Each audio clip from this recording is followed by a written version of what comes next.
And it is indeed an important discussion. We are wrapping up Africa Month, and there have been so many discussions around taking the continent forward this month. But of course, just a bit of background for those that perhaps are really thinking about the idea of Africa Month for the first time, but it's observed each year on the 25th of May by Africans across the globe, not just here. But it commemorates the founding of the first Union of African countries back in 1963. In fact, the celebration has become a month-long one, and it's observed as Africa Month, as I mentioned. Now, today what we are doing is the National Research Foundation Science for Society webinar, and it's inspired by the theme for the AU for this year, which is the Year of Nutrition, strengthening resilience in nutrition and food security on the African continent. We're talking strengthening agro-food systems. We're talking about health and social protection systems, as well as acceleration for human, social, and economic capital development. It's a crucial discussion. We talk all the time about the levels of hunger on the continent, but what are the systems behind it? And what is it exactly that we need to be doing to ensure that we deal with that from a systematic point of view? Of course, this is a partnership between the Department of Science and Innovations and National Research Foundation National Research Foundation Centre of Excellence in Food Security. We're broadcasting live on the National Research Foundation's Facebook page. And if you will, please share the link with as many people as possible. We want to get as many people as part of this discussion as we really can, and engage. Ask questions. We've got some really great minds that are going to be giving us a lot to think about over the next hour. Share questions, but of course, share some of your ideas as well on how we deal with food security and agro-food systems on the continent as well. If you have some of those, ideally, we want this to be an afternoon or a morning of sharing ideas. So we've got a whole bunch of speakers that will be coming to the fore, and I'm going to introduce them one by one, just so that they can set the context for us. And as they come up, then I will tell you more and more about each one as they come up. But firstly, just to kick things off without wasting any time, I would like to invite onto the podium, the virtual podium, Ms. Tembilende Mwamakamba. She's the Director of Policy Research and Analysis at the Food, Agriculture and Natural Resources Policy Analysis Framework, and the Regional Policy Officer for GCRF, Agricultural and Food System Resilience. Their work is increasing capacity and advising policy programs. Her work focuses on enhancing the research to policy interface between climate change, smallholder agriculture, and poverty by reduction on poverty reduction by addressing the specific needs of vulnerable groups in Africa. Let's welcome her to the podium. The floor is yours. A good morning to you. Good morning, Naledi. Thank you so much for having me join the celebrations and share a bit about what I do. Well, tell us a little bit about your work. I think it would be interesting just to start at the beginning and say, when you look at this theme and we talk about, building the African continent, dealing with hunger on the continent, tell us a little bit about your work in about 5 minutes and how it really addresses the question at hand. Okay. Thank you. Thank you so much. I think to begin, I would like to steal a quote from the United Nations Secretary General, Antonio Guterres, where he says, "Food systems hold the power to realize our shared vision for a better world." This quote spoke to me. It speaks to the core of the work that we do. It speaks to the core of what I believe can make this a better world. The world food systems face two immense challenges today. One is to produce enough food to nourish a global population of about 7 billion people without harming the environment. That's the first one. The second is to make sure our food systems deliver nutrition to everyone, particularly in the world's poorest countries, like many countries in Africa who suffer from chronic undernutrition. This is against sort of a context of an increasing population, climate change, global pandemics like COVID-19, and a whole other sort of challenges that the world is facing. I start with the world because when we talk about food security, when we talk about food systems, it's not a national challenge, but it's a regional challenge. It's a global challenge because our food systems are interconnected and they happen at different scales. So that's why I have sort of made my entry point then. So for us in Africa, I believe the question that we will be trying to address is, can agriculture meet unprecedented demand for food in ways that ensure that the use of our natural resources base is sustainable whilst containing greenhouse gas emissions and mitigating the impacts of climate change? I think this is a universal challenge, and one that if we are going to be on the path to sustainable development as a continent and as a world, we need to realize that the food systems is the entry point for us. So I work for an organization called the Food, Agriculture and Natural Resources Policy Analysis Network. We were established in 1994 when ministers of agriculture from East and Southern Africa saw the need for an independent policy input to address chronic food insecurity and the challenges of managing natural resources. So I come from a policy perspective, so I will not go deep into agriculture production and and sort of the sort of agronomic activities, but I want to sort of paint a picture of what needs to happen from a policy level. Our work is informed by four priority frameworks. At a continental level, we have the African Union's Agenda 2063 of the Africa we want, which is an integrated, prosperous, and peaceful Africa that is driven by its own citizens and representing a dynamic force in the international arena, which is why we celebrate Africa Day and which is why we're thinking of African solutions, right? And when we look at the agriculture space, so the Agenda 2063 is broad. It talks about agriculture, it talks about health, it talks about, mining and all these other things. But from an agriculture and food perspective, we have the Comprehensive Africa Agriculture Development Program of 2003, which was then sort of transitioned into the Malabo Declaration that then shapes our vision for agriculture. So those are the sort of prioritized policy frameworks that we look at. And of course, because we are in a global village, we are also guided by the 2030 Agenda for Sustainable Development Goals, I think affectionately known as the Sustainable Development Goals. So we work to address agriculture and food security issues from an entry point of these policy frameworks.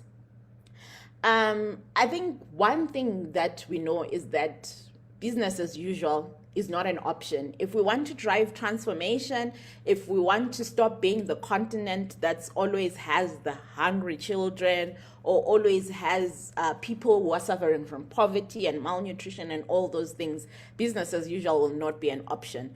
Our approach needs to change, and we need to look at the multiple challenges that we are facing. So we cannot take agriculture as a sector and say through agriculture we are going to change the world. But the food systems approach, I think it offers a sort of more open and more how can I put this? It offers an entry point that brings in different sectors to work together, which is something that we are really promoting. And we've seen this through the Food Systems Summit and dialogues that happened last year, where we are now looking at how can we transform food systems to deliver healthy, sustainable diets in a responsible way that takes care of the environment. So perhaps maybe let me stop here before I get into what policy changes are needed and how we go about getting into those. Yeah, I'm actually glad that you ended it off with talking about nutrition, because that's actually where we're headed next. Thank you so much to you for opening it up and sharing with us some of your work. And we certainly will be picking at it a little bit more to hear more of your ideas. I just want to, as we start off, just share some very worrying stats, right?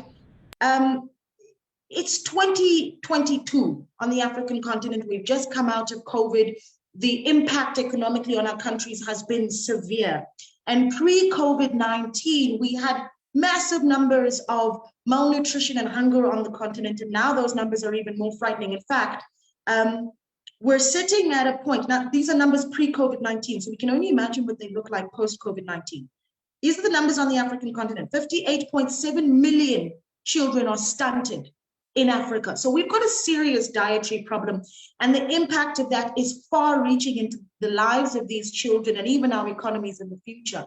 And so we have women, for instance, who 30% of them suffering anemia on the continent. Those are massive numbers. So let's actually start talking about particularly dietary choices before we even get to food security, just the dietary choices and dietary education that is needed on the continent. And for that, I'm going to welcome Dr. Nazia Saeed, who is a postdoctoral researcher at UWC. Now, her PhD on infant complementary feeding was supported by the Centre of Excellence for Food Security. She's currently supporting the National Dietary Intake Survey, and her current research focus is on food environments and drivers of food choice, which is where we're going with this discussion now. And her experience includes working in the area of food composition, teaching also community nutrition. Actually, a lot of difficult work that, and also teaching them technical nutritional support, project management, partnerships in communities as well. She is a registered dietitian and was an executive and management member of the Association for Dietetics. I have to practice that word, in South Africa from 2017 to 2019. Dr. Saida, good morning to you, and please, thank you so much for joining us. Please open things off and talk about, I talked about the prevalence of malnutrition and stunting as just one of those one of the stats that are frightening on the continent. Perhaps you can share more with us. Tell us a little bit about your work, the real challenges, and what it is that we want to see. Thank you, Naledi, and good morning, everyone. It's a real pleasure to be here with you all today. I'm standing in actually for my colleague Chantal, who's unable to join today, but will shortly be moving on to Chantal's presentation, which talks about breastfeeding.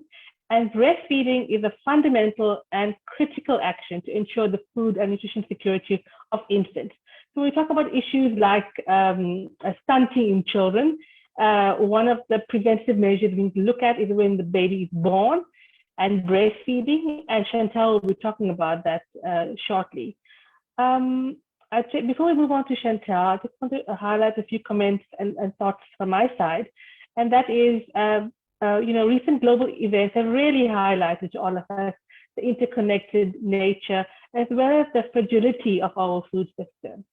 And my message for you today is that I believe that this is all part of society and part of the food system as individuals.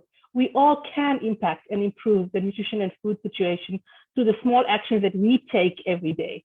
So whether this is choosing what foods to buy, whether this is choosing where you buy your food, whether this is raising concerns with your counselors about food that's available or not available in your community, or raising concerns with your food retailer, starting a conversation with your employers about workplace support for breastfeeding, supporting a breastfeeding friend or family member. We all have a role to play. So I'm going to leave it there because I think Chantal has a lot more to add to this topic. Thank you, Milady.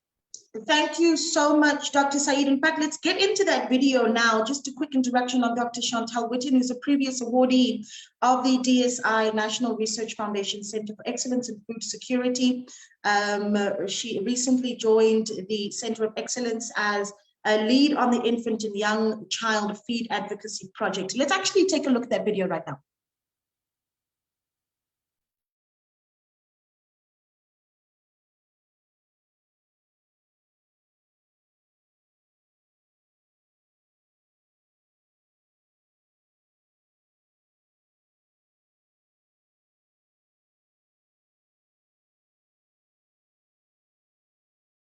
Okay, just to our technical team, a quick issue there. We cannot hear that presentation. So if we could please just start it again and then make sure that there is sound.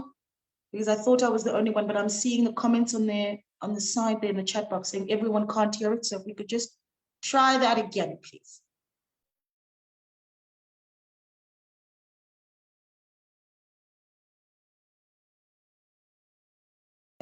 As we try and get that video up, I think what I'm going to do is I'll give the technical team an opportunity to sort that out. Okay, do you want to try that again, technical team? Go ahead.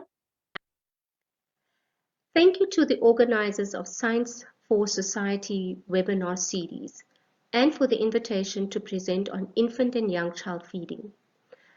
I'm Dr. Chantal Witten, and I'll be talking to protecting mother's milk on the motherland. The outline of my presentation will focus on infant and young child feeding, the breastfeeding landscape in Africa. It will look at some of the threats to mothers' infant feeding decisions and some of the opportunities we may have to protect breastfeeding mothers and their children. Now, we know that child growth and development is a proxy indicator of how well a community or country is doing. Child stunting, unfortunately, in Africa is not easy enough to meet the Sustainable Development Goal targets. This has been further exacerbated by the negative impact of COVID-19, as well as the current economic downturn and the ongoing conflicts and wars in Africa, as well as the current war in the Ukraine. This is having a negative impact on food security in Africa, with global food insecurity increasing and Africa experiencing multiple and intersecting threats that is aggravating the situation, and especially malnutrition in children. In every country, child growth is measured against the standard growth curve. In South Africa, we use the Road to Health booklet.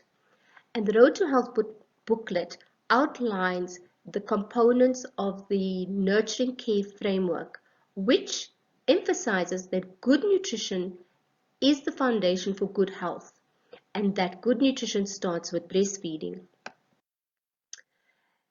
In 2013, the Better Brain program indicated that adequate nutrition and consistent, supportive adult caregiving are the best ways to offset the effects of multiple adversities and to support healthy brain development. And without good nutrition, brain development is compromised. Already in the early 90s, a study of autopsies on children who were stunted compared to those that were healthy showed that children's brains were stunted both in physical size but also in the neuron pathways of these children, showing that stunted children had stunted and limited pathways compared to healthy children. Furthermore, in a study on 1,300 full-term infants under the age of 12 months, it was found that exclusive breastfeeding for a longer duration was associated with higher child IQ at school age, meaning that exclusive breastfeeding had an impact and an outcome at an older age, and this was measured in IQ. So if the breastfeeding duration was shorter, the average IQ was less, and the longer and the more exclusive breastfeeding was, the higher the IQ score. Now, if we look at the trends across Africa, Badaji showed that breastfeeding currently in Africa is not optimum, and in fact is suboptimum compared to the WHO targets. And if at the current trend that was measured between 2000 and 2017, if the current trends were trajected and extrapolated to 2025 through modeling, it shows that breastfeeding will no longer be a norm on the African continent. And this has huge impacts for both maternal and child health. And the reason why this is because breastfeeding is directly in opposition to infant formula.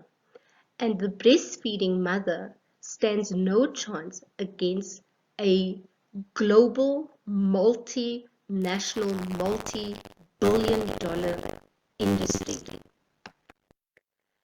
A recent WHO report from February 2022 indicates that the baby food industry uses exploitive and insidious marketing strategies and has called on both governments and societies to protect children from the negative impacts of infant formula feeding, and has called on families and governments to enact, to monitor, and to enforce the laws that are in existence to curtail the advertising and the promotion of formula milk products.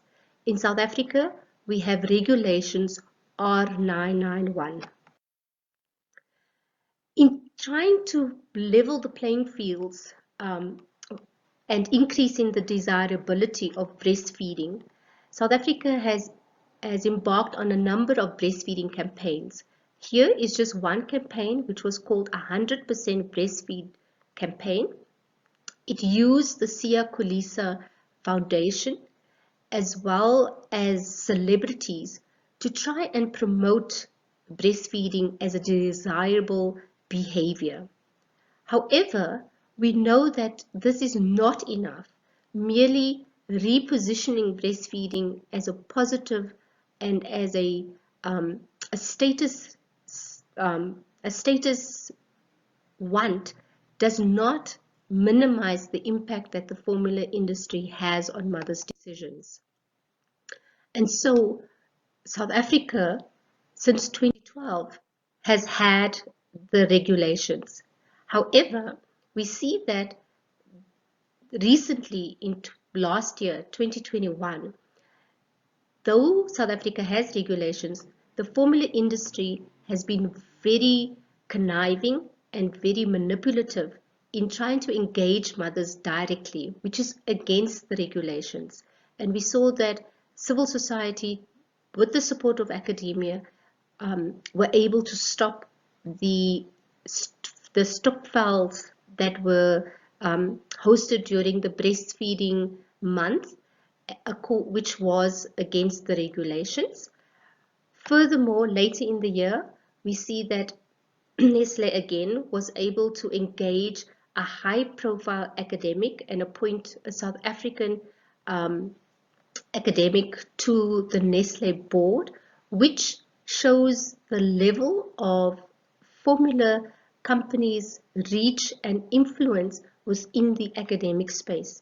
And again, through the food justice movement, civil society made a call on academia to disengage because of the association with formula feeding and the undermining of breastfeeding.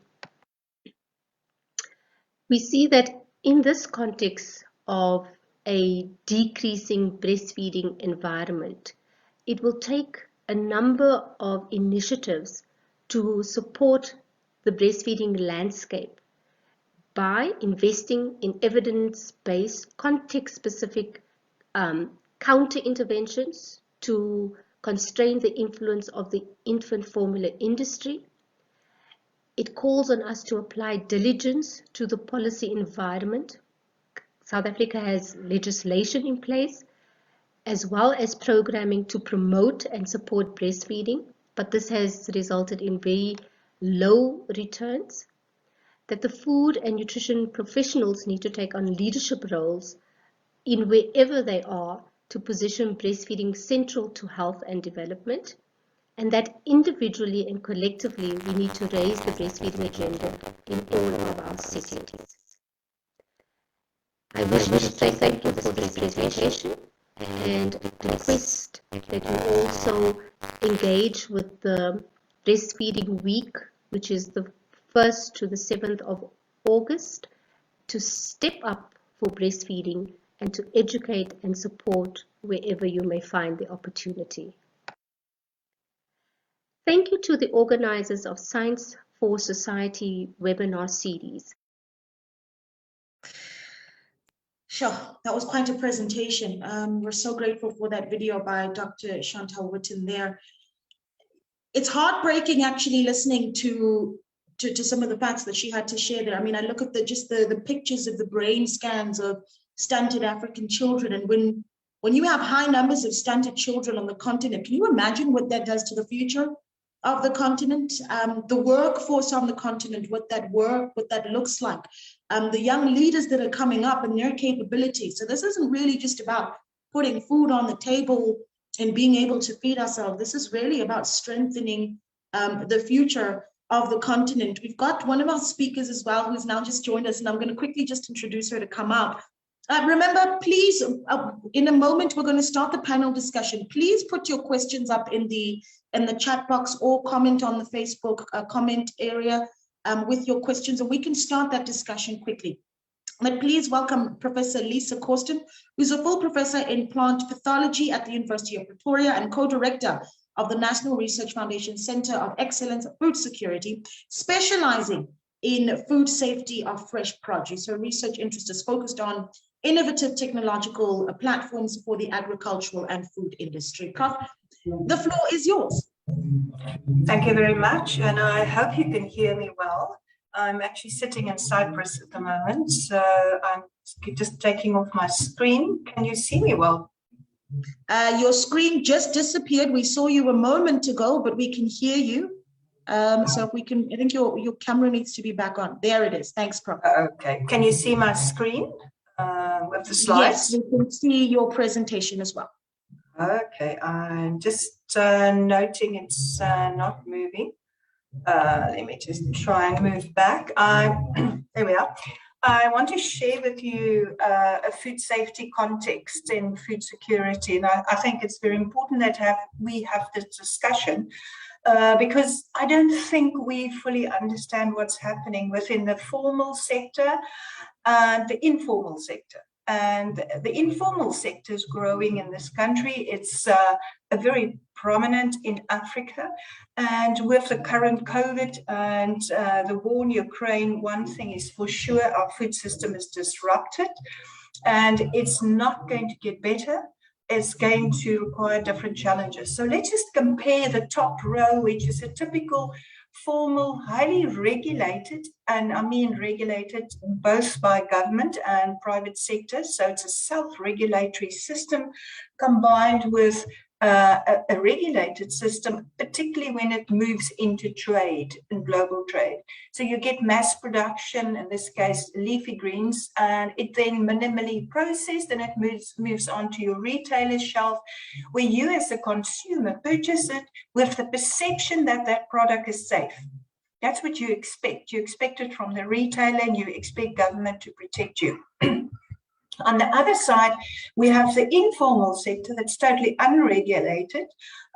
You have smaller producers producing and delivering onto informal trade sectors where food is purchased and consumed usually within a shorter time span. So it's usually produced, distributed and consumed within a few days to weeks, while the longer supply chains, the formal ones, are often characterized by extended times in storage. But you have more handling at the bottom group, and there's no self-regulatory system and there's no government regulatory system. So even just in this case, the washing water that's used to wash the spinach before you purchase it, you as a consumer have no idea what's the quality of that water. So you are at risk. I want to reflect just a few slides for you on a project we've done for the WRC, and they asked us to reflect on our research, and we very specifically looked at the impact of rural poverty, the peri-urban settlements, and in fact, humanity in a crisis. What's the impact of water and sanitation? And the most important part is we cannot ignore this circle. And it tells us that foodborne pathogens, diarrhea is part of everyday's life for people in a lot of these informal settlements. They do not have access to safe, clean water, and they often have to be exposed to water like that. And this is just a general study to show you the impact of both pesticides, antibiotics in this water. And I'm going to talk more about antibiotics and of course foodborne pathogens. So we actually don't know too much what's happening in this space.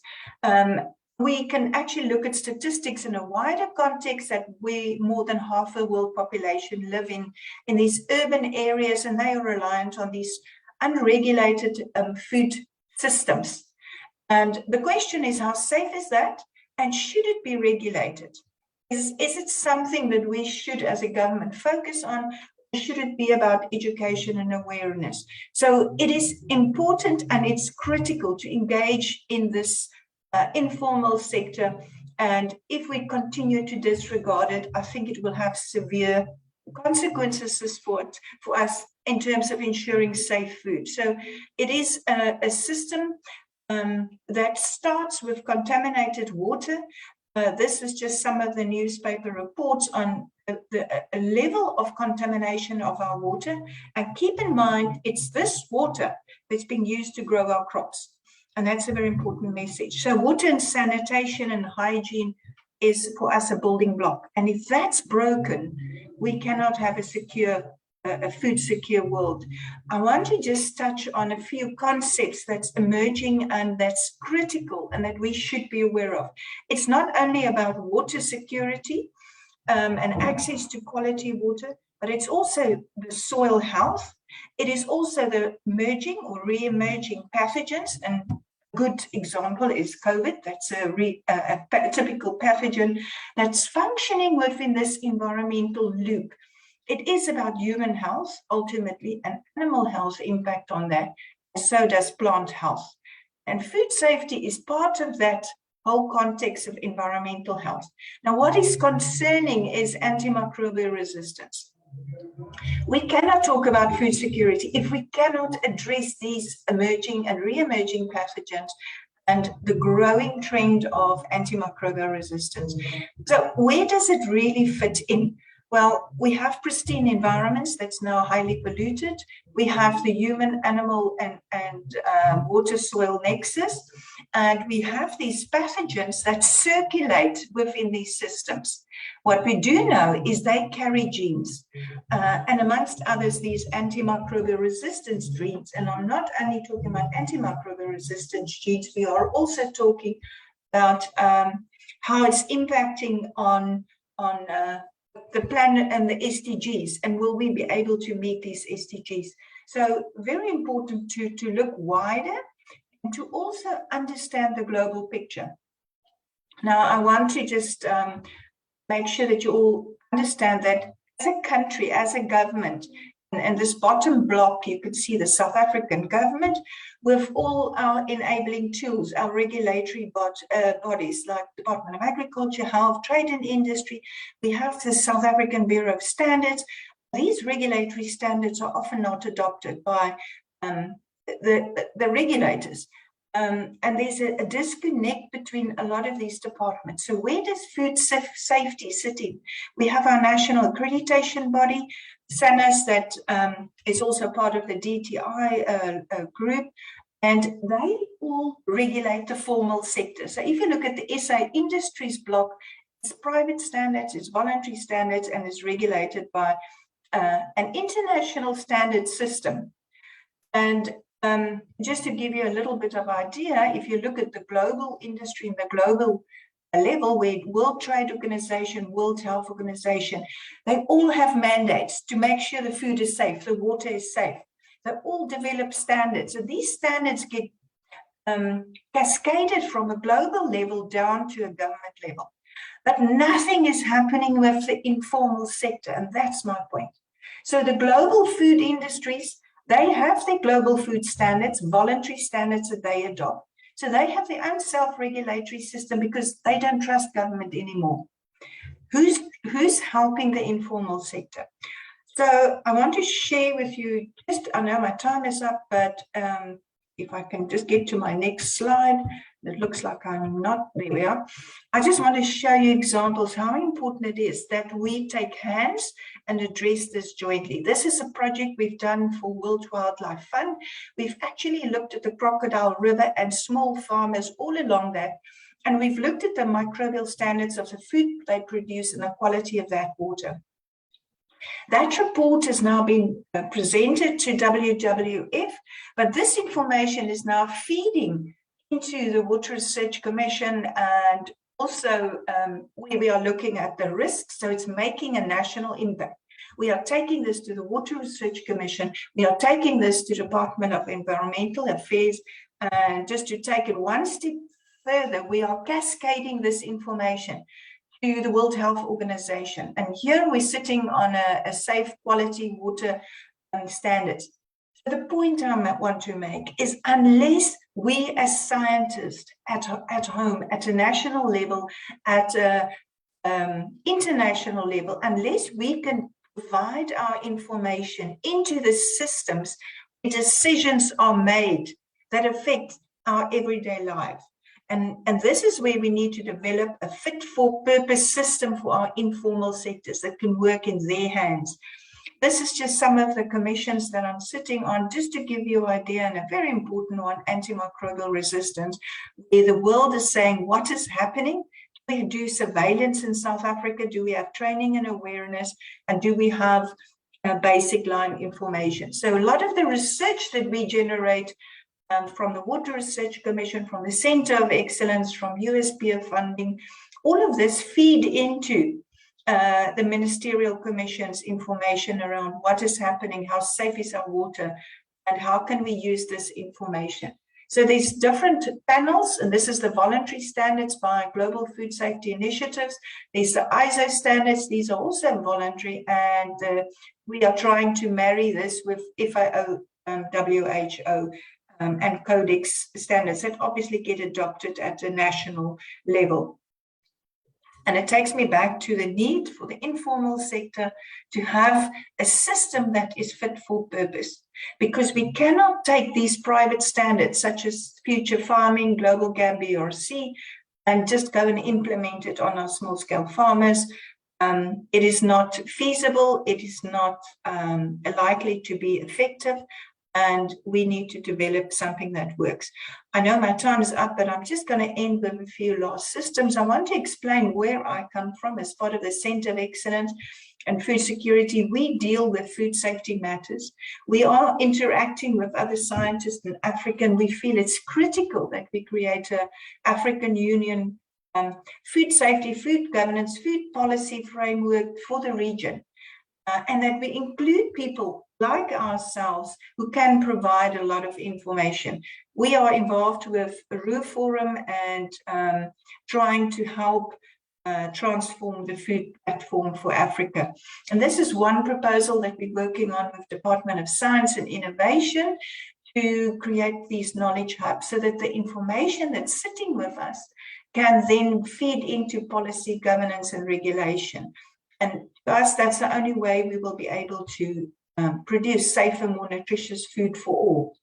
And it's essential that we use this information to not only map the food safety, but feed the policy.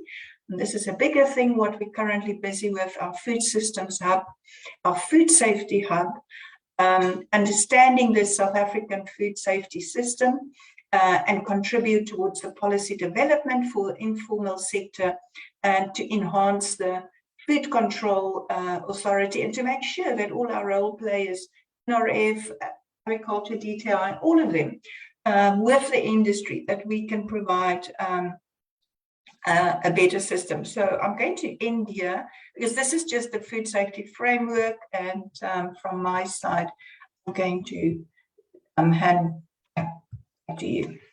Yeah, Prof, thank you so much for that presentation. I go back to, as part of your presentation, when you talked about the difficulty in being able to bring some of those standards to the informal sector. And I just looked up a few numbers, and according to the World Bank, and this is what I'm looking up online as we're having this discussion, according to the World Bank, 80% of jobs on the continent are coming from the informal sector. So I raise that so that I can show just how large the informal sector really, really is on the continent. So those standards need to be reaching people, because it's a big chunk that we're talking about. And this is why I want to actually bring in one of our first speakers, Ms. Tembile Mwamakamba, and say to you, here we have Professor Corsten talking about that these knowledge hubs are there, right, on how to improve food safety systems.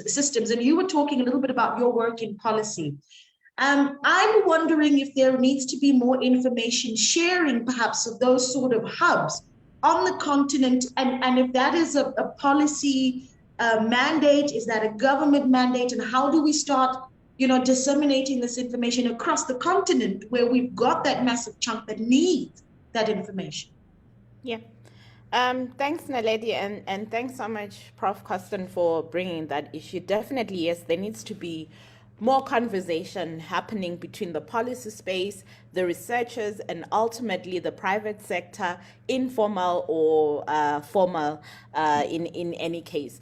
So there are platforms such as ours, which is the sort of FANAPAN, which brings together stakeholders, government, civil society, researchers to dialogue and share information and come up with solutions collectively. So really it's about co-production at the end of the day to some of these solutions that we want to see.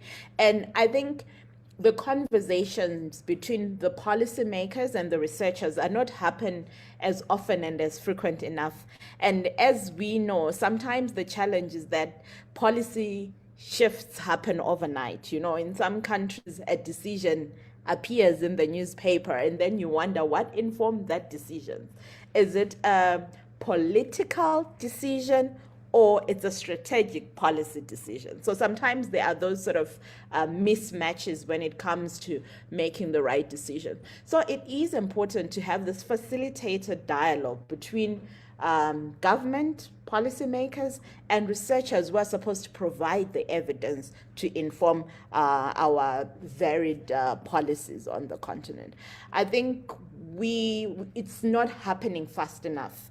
And right now, where we are sitting with the challenges that the world is facing, with the challenges that Africa as a continent is facing, that needs to move faster. I'm glad to sort of highlight that at a continental level for food safety and issues, there's also the partnership to cut aflatoxin in Africa, which also addresses some of the sort of food safety issues. And of course, we have FAO that has been supporting a lot of our countries to make sure that they take a sort of One Health approach to addressing some of the food challenges that we are currently experiencing. So really, it is important to have those conversations across the different actors to make sure that we are all pulling in one direction. Yeah, right. Thank you so much for that. I'm going to start taking in some of or sharing some of the comments and questions. And interestingly, a lot of them actually came out of Dr. Witten's presentation, and the focus on wanting to encourage more breastfeeding on the continent. So I'm going to read some of them, and I think obviously, Dr. Said, you'll take these ones, and it's a big chunk for you. But the first one came from Nomsa, who says, if it's so important, why not advocate for 1 to 2 years period of breastfeeding? And why not advocate for longer maternity leave days as well to encourage longer breastfeeding periods? And I know you saw that one, Dr. Said. I know you responded in the comments, but I just hope that you would respond live so that everyone can hear what your response is. And just quickly from Petiwe on Dr. Witten's presentation, Petiwe says, a very interesting and informative lecture, Chantal. Personally, I've never linked the formula industry with the decline in breastfeeding, but more with the flexibility that the formula provides to working moms and protection of infants against HIV infection by HIV positive mothers. So a lot of the thoughts they're coming around, perhaps this is actually about what decisions are made about women and mothers where it comes to the workplace, Dr. Said.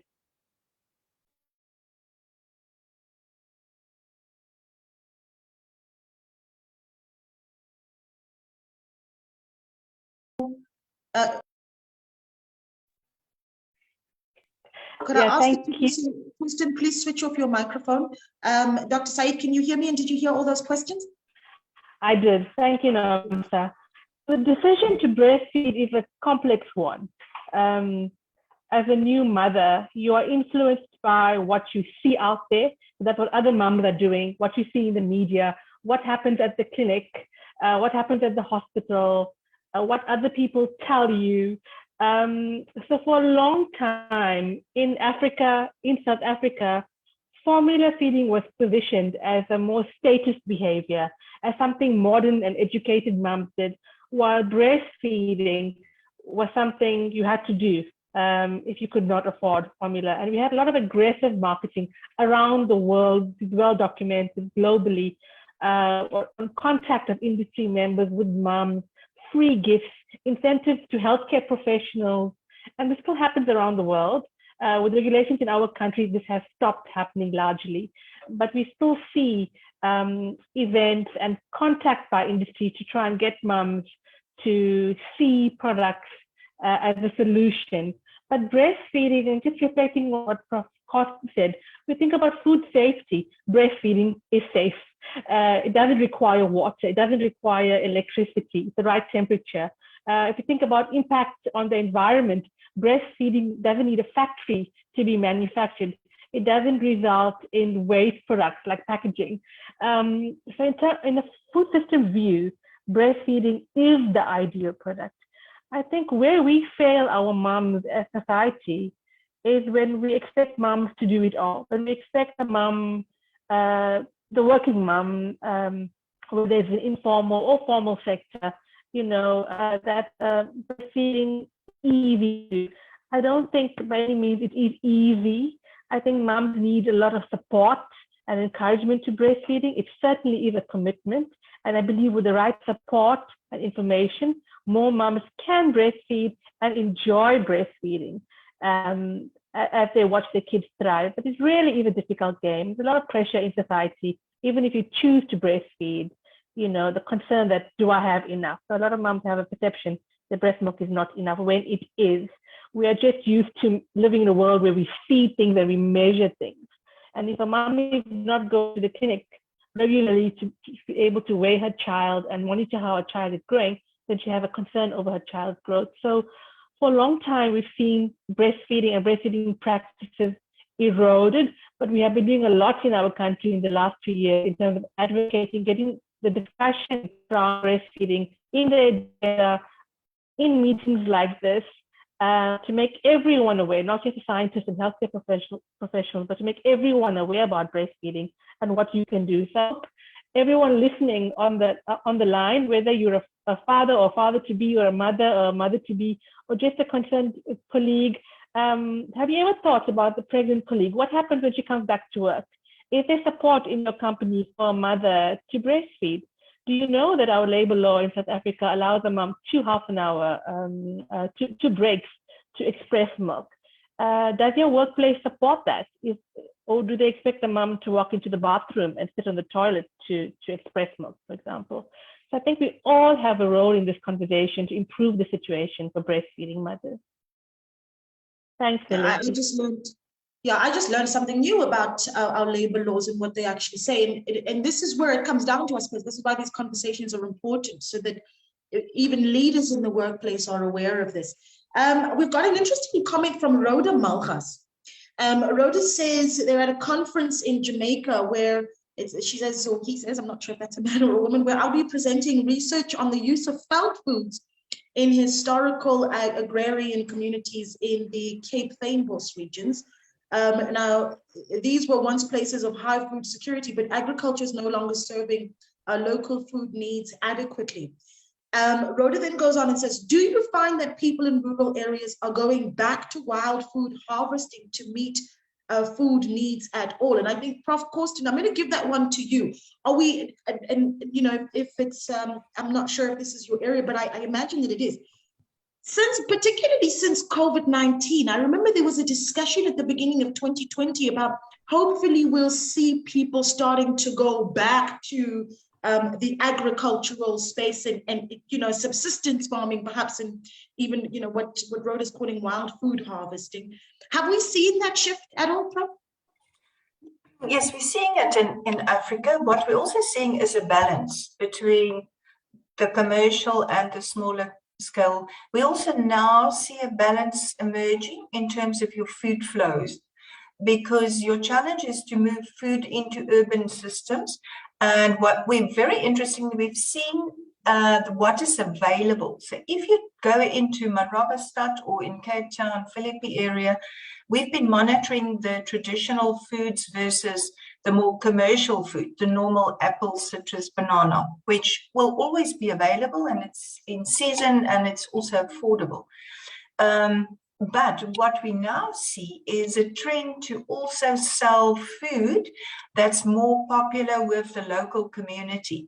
So in certain areas, you may have a bigger community from Zimbabwe, and you will see the kind of food they prefer available at the street level. So we've done a study with morogo and leafy greens. And we've also done a study, very interestingly, with baobab and all your wild berries. And we're actually looking at the level of safety of these products. But the first thing we had to ask people is, how do you use it? How do you prepare it? Because if it's cooked, it's maybe less of a risk than a fresh produce, as a product that you consume fresh. Now, very interestingly, the baobab powder, the powder that's the flesh that's around the seed, gets ground up and it's often used for babies. And it's considered a highly nutritious supplement. So we see that's been increasing. So that's real indigenous knowledge. And we see baobabs now more commonly distributed. And that's just one example. We have these funny long beans. There's so many different indigenous crops that we are now picking up that's now being sold to feed the audience, to the community. That's what they want, to assume they're familiar with it, they know how to cook it and to prepare it.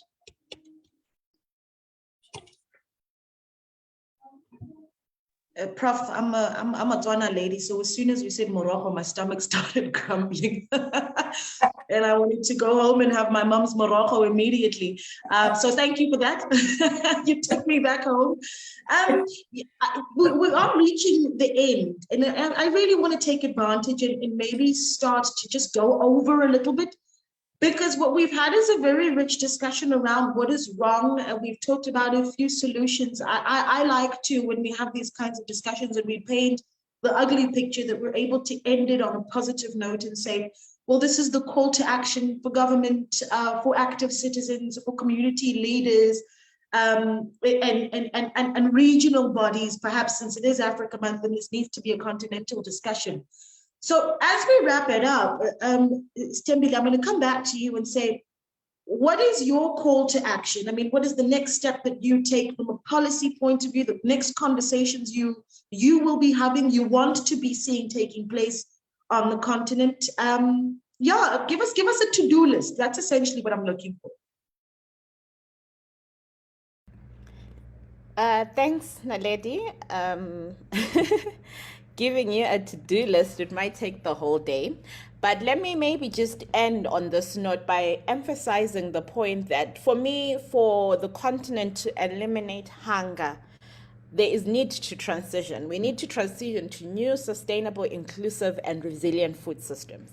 And that transformation requires coordinated action.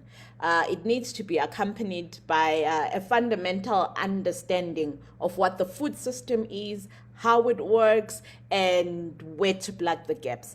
But at the same time, we need policy options, and we get policy options from researchers.